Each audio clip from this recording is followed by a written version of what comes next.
Hi guys, welcome back to my channel. My name is Jade. If you're new here, then hi, welcome. And if you're not, then welcome back.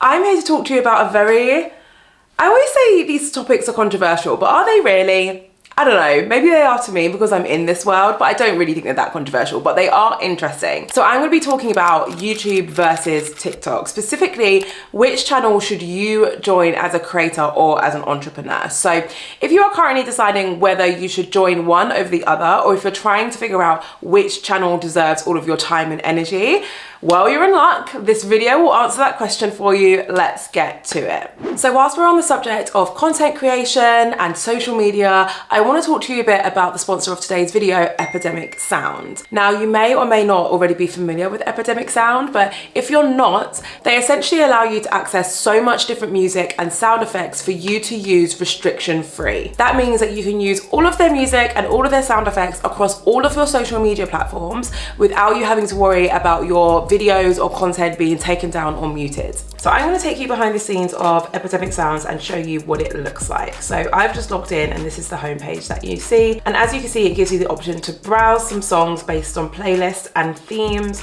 And when you scroll down, it gives you a few different songs based on staff picks as well, which is really cool. But I usually head to the browse section and I usually use this section to find some songs for my videos. I'm a creature of habit and I always like the same genres in my videos and in my social media content. So I normally head to like R&B and soul, and then I usually click on moods, and then from there I normally click something like relaxing or happy or smooth, and that's usually where I find the music for my videos. So it doesn't actually matter if you're a video creator on YouTube or if you create videos for clients, Epidemic Sound will have a license to cover that. So I'm actually on the personal plan and it covers you across all of your social media platforms, from your TikTok, Facebook, Instagram, podcast, Twitch. It will cover your music licenses for all of those platforms. There's also a commercial plan though, and this will cover you for your freelancing projects, but also for your commercial projects as well. Epidemic Sounds has a catalogue of super high quality music and sounds, which have all been professionally produced by a wide range of artists and genres. There are over 35,000 tracks and over 90,000 sound effects, which is wild. That really just shows that there's such a huge variety of sounds available on Epidemic Sound. So as you would have seen when I showed you how I find music for my own videos, Epidemic Sound's website is really easy to use and to navigate through in order for you to find the perfect track for your content. Their platform has literally been designed for creators like you and me, so all of their features make it super easy for you to find the sound that you're looking for and to save time. Epidemic Sound even gives you the option to browse similar tracks. So let's say you find a sound that you really love, but it's not quite right. It's actually going to give you a list of similar tracks for you to try out as well. So if you feel like trying out Epidemic Sound, I recommend clicking the link in my description to get a 30-day free trial and using my discount code JADE50 for 50% off the annual personal plan. Thank me later. Okay, so before I get started, please just note that I'm aware that my lighting is doing a madness and we're just gonna have to ignore it because this room is like a glass house, a warehouse. And as much as I try to diffuse the lighting, like sometimes it just can't be diffused. You just gotta let it shine from time to time. Anyway, let's get started by talking about YouTube first, right? I want to start with my personal favorite platform out of the two, which is YouTube. For both YouTube and TikTok, I'm going to break down the key platform statistics, how easy or how hard it is to build an audience on that platform, and also your monetization options, right? And then at the end, I'm going to give you my recommendation as to which one you should be focusing on. So if we get started with YouTube, in terms of the overview of the platform, there are actually some really interesting stats that I didn't quite know about until I was researching for this video. The most interesting of all of those, in my opinion, is that YouTube is the second most visited website ever, right? But not only that, it has 2.56 billion monthly active users, so it's the biggest out of the top three if you're thinking about like Instagram, TikTok and YouTube, and over 500 hours of video content is uploaded to YouTube every minute.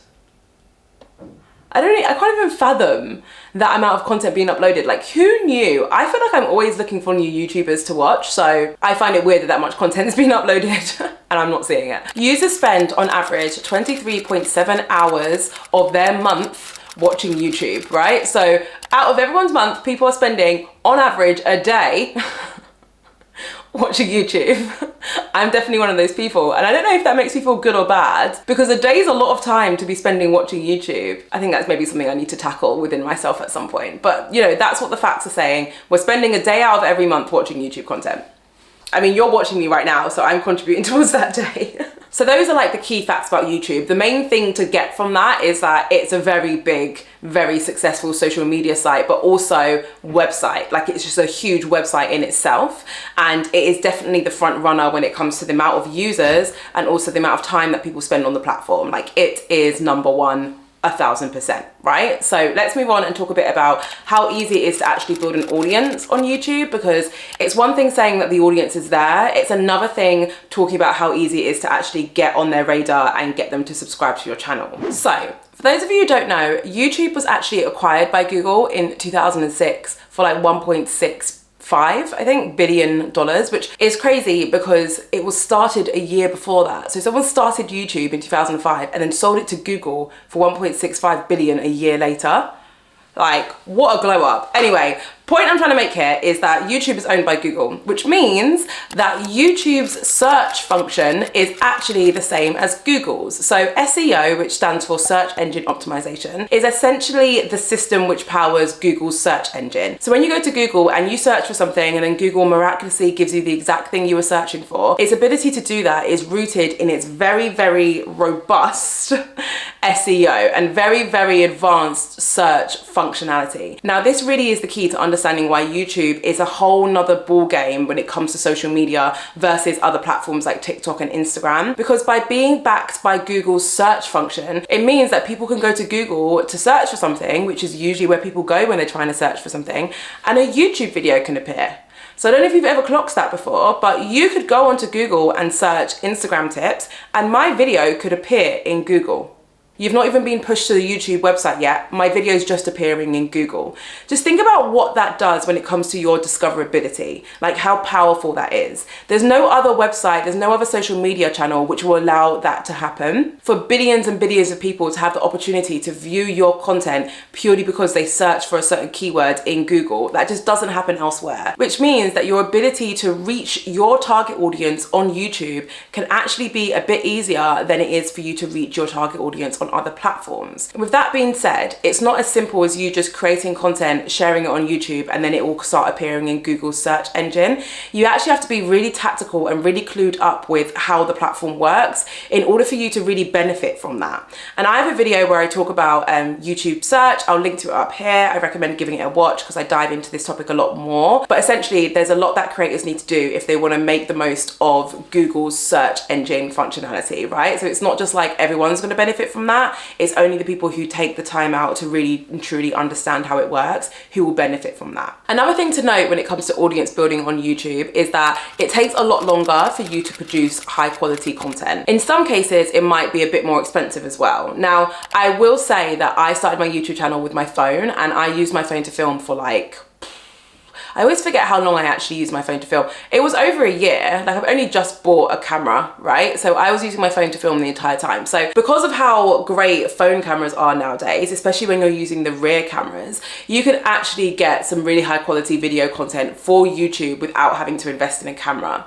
With that being said, it still takes you a while to produce the level of quality content that's gonna help you gain an audience. Like, it's not as quick as you just filming a quick TikTok whilst you're walking down the street. It actually requires a lot more time, thought and planning. On the flip side though, you don't have to post anywhere near as many times on YouTube as you do on a platform like TikTok, but we'll come on to that when we speak about TikTok in a bit more detail. Another thing to bear in mind when it comes to your ability to build an audience on YouTube is that if you're able to really understand how the platform works and really make the most of Google's search engine, which means that you are actually getting in front of your right audience, you will have the ability to build a deeper connection with people via YouTube content than you normally can through content on TikTok. Obviously, there are exceptions to this rule. Whenever I say things like that, people are like, no, not for me. And I'm like, I get it. Like, there are exceptions to the rule. However, speaking in a generalization sense, right, it is easier to build a deeper connection with people via YouTube content than it is through TikTok content. And the reason why is because YouTube content is long form video content. It's content where you are communicating in some way with your audience for more than a few minutes, right? And whilst TikTok is incorporating longer form content up to 10 minutes on their platform at the moment, YouTube is still very much the front runner when it comes to long form content. When people go on YouTube to watch video content, they are going with the mindset of, I'm going to sit down and watch someone speak for 10 to 50 minutes.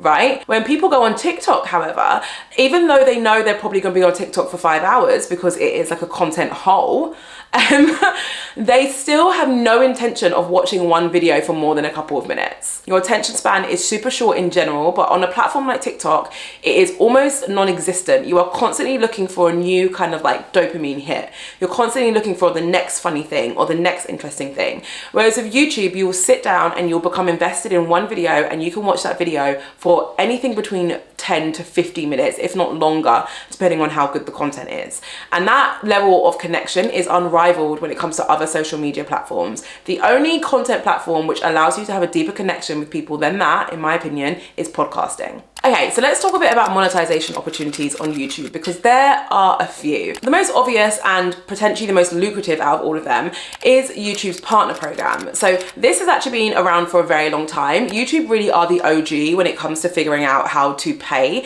and split money with their creators. And how the program works is that the money that advertisers spend to advertise on YouTube is actually split with content creators. Unfortunately, it's not split with every creator. You do have to reach 1,000 subscribers and have accumulated 4,000 watch hours over the span of 12 months in order for you to be accepted into the partner program. But once you do reach that stage and you are accepted, you'll be able to put adverts in between your videos, like the ones that you would have seen during my video, and you'll be able to earn money as a result of you allowing these advertisers to promote their brand in the middle of the content that you spent ages creating, which I think is only fair. In my opinion, it is the only fair creator or partner program that currently exists. More on that later. There are other ways for you to monetize your YouTube though. For example, you can work with brands, and usually you will get a lot more money for a brand deal on YouTube than you would on another platform like TikTok. And that is because your audience are more engaged, which means that your sponsored sections can be longer. They can last a few minutes and people will actually listen to them. But also because you've got a deeper connection with your audience, they are more likely to act as a result of seeing you promote a brand. There's also things like memberships, live streams, and the YouTube Shorts Fund, which is not the best fund in my opinion. It is your standard creator fund where you can sometimes earn some money from your shorts if you're legible, but a lot of the time people don't make a lot of money from it. So I'm not a huge fan of that fund, but YouTube have come out to say that they're trying to figure out a way to combine their really great partner program with their YouTube Shorts so that people who create YouTube Shorts can actually benefit from the partner program as well. Okay, let's move on and let's talk about TikTok, the newbie of the social media world and very much the fastest growing in so many different ways. So here are some stats to be aware of. First of all, TikTok has now reached 1 billion monthly active users, which is obviously a lot smaller than YouTube's 2.56. However, YouTube is significantly older than TikTok. So the fact that TikTok has already managed to get to 1 billion monthly active users is a sign that it could surpass YouTube's 2.56 billion in the somewhat near future. Also, another thing worth noting when it comes to TikTok is that users spend an average of 16.9 hours per month on TikTok, and that is compared to YouTube's 27.6 hours. What's interesting about that is that, yes, it is fewer hours, but YouTube has significantly longer content. So I actually don't think that number is that much smaller to YouTube's when you consider the fact that most TikToks are 3 minutes long and most YouTube videos are like 10 minutes long. I actually don't think those numbers are that far apart. But also that 16.9 hours per month that people spend on TikTok is actually higher than the amount of time that people spend on Instagram. So TikTok has surpassed Instagram now, and Instagram was obviously around a lot longer than TikTok. So all things are pointing up for TikTok as a platform at the moment. Let's talk about audience building on TikTok, because this is a very interesting subject. So it is significantly easier for you to gain awareness and get a huge following on TikTok than it is on YouTube or any other social media platform. Here's why. The platform itself is literally geared to show people content from creators who they do not follow. So when you open up TikTok, usually your default view option is the For You tab, right? Which means when you open up TikTok as a user or as a viewer, you are automatically shown content from people who you don't follow yet, which means it's a lot easier for you to discover new creators. And from a creator's perspective, it's a lot easier for us to get in front of a new audience, right? So that's one reason why it's a lot easier to grow. Another thing to note is that the TikTok algorithm algorithm is super interesting. It's very unique. So let me give you a comparison. Most social networking sites have an algorithm which is designed to ensure that the viewer is only ever seeing content that they're already interested in. So whether it's from people they follow or not, it's going to be content that they're somewhat interested in. So for example, when you log on to YouTube, the content that you're going to see is going to be a mixture of content from people you follow. A lot of it is just going to be content that YouTube thinks that you want to see. And then every now and then there might be a few random videos in there, what YouTube are just throwing in to see how you react to them. Whereas on TikTok, half of the content you see is based on your content preferences and the other half is just completely random. So from a creator's perspective, it means that, yeah, people will see your content who already care about your content and your niche, but also a bunch of people who do not care about your niche will also see your content. And whilst this has its pros and cons, the biggest con being that sometimes you'll get a lot of hate for some of your content because it's being shown to people who don't care about your niche. But on the other side, the biggest pro is that you have the ability to reach such a huge broad range of people. It's not just people who care about your niche, it's everyone, right? And that is what helps you grow. The shelf life for your TikTok content is nowhere near as long as it is for a platform like YouTube, which I actually don't know if I mentioned when I spoke about the YouTube stuff, but essentially on YouTube, when you create content, it is evergreen. So for example, this video might get 1,000 views in its first couple days, which is great, but it might continue to accumulate 1,000 views a week for the next 5 years. Which is crazy when you think about it, but that actually gives you so many opportunities for you to continuously grow your audience without having to always be pushing out new content. TikTok is not quite as evergreen as that, but it is better than a lot of other platforms in that you can share a post and it can continue to get traction for months after you shared it. Now, does it have the shelf life of a few years like YouTube does? Not so much. But it does mean that you can share a really great piece of content and it can continue to work for you and your channel for months or at least weeks to come. The biggest con to building an audience on TikTok that you need to be aware of is that it can be very challenging for you to build a real connection with your audience on TikTok. And I dive into the reasons for this in a lot more detail in this video, where I basically talk about the problem with TikTok, which is essentially that the platform is geared to just show loads of new fun content. It's not necessarily trying to help creators actually foster a community. It's more based on the viewer experience than anything else, which I think is the reason why it's doing so well, right? But what that does mean is that whilst you're able to grow an audience, I don't want to use the word easy because it's not easy to grow an audience anywhere, but it is easier on TikTok than it is on a platform like YouTube, which is great. It doesn't necessarily mean that the quality of your audience is the same. You might have 100,000 followers on TikTok and only 20,000 of them actually know your name. If you have 100,000 subscribers on YouTube, I'm willing to bet 70,000, 80,000 of those subscribers know your name. They know how old you are. They know the name of your first pet. They know your mum's quirks. Like, they just know so much more about you. Because when they're watching your content, it's longer, they have a great opportunity to bond with you, but also when they log on to YouTube, they're more likely to actually see your content versus when they go onto their TikTok and they see loads of other content from people, but maybe not necessarily the content from the people that they're following. So monetization options on TikTok, they aren't amazing yet. So for example, TikTok has a creator fund, which is a good step. It's currently capped at 70 million according to their website, dollars, right? The issue with creator funds though, and I might do an in-depth video on this, so let me know if you want more information on them. But the issue with creator funds is that they are capped. So if you have $70 million set aside for creators, and then at the start of the year you have 10 creators, but by the end of the year you have 100 creators, all that means is that those creators now need to split that $70 million fund with more people, which means that the creators get less money. That is the biggest problem with creator funds. It is capped and it is distributed amongst the creators, which means that when there are more creators, and there are always more creators, there is less money for everyone. And that is why partner programs like YouTube's are so much better, because the earning potential is not capped. It is completely dependent on the performance of your content, as well as other things like your niche and your location, right? So yes, TikTok has a creator fund, but no, you're not gonna make a lot of money from it. You can also get brand deals on TikTok, which is great. However, some creators say that it's a lot harder to get brand deals on TikTok. For most cases, these creators have the type of content which might not lend itself to brand collaborations, which is why they might be struggling to find them. But also, you charge a lot less for sponsorships on TikTok versus YouTube. For example, I was recently offered a sponsored TikTok post for £100, and I have 13,000, I think, followers on TikTok. When I had 13,000 subscribers on YouTube, I can't actually remember exactly how much I was charging, but it would have been probably like in the realm of like maybe £600, £700. It would have been significantly more than what I can charge on TikTok. And side note, the reasons for this isn't just because brands hate TikTok, because they love TikTok.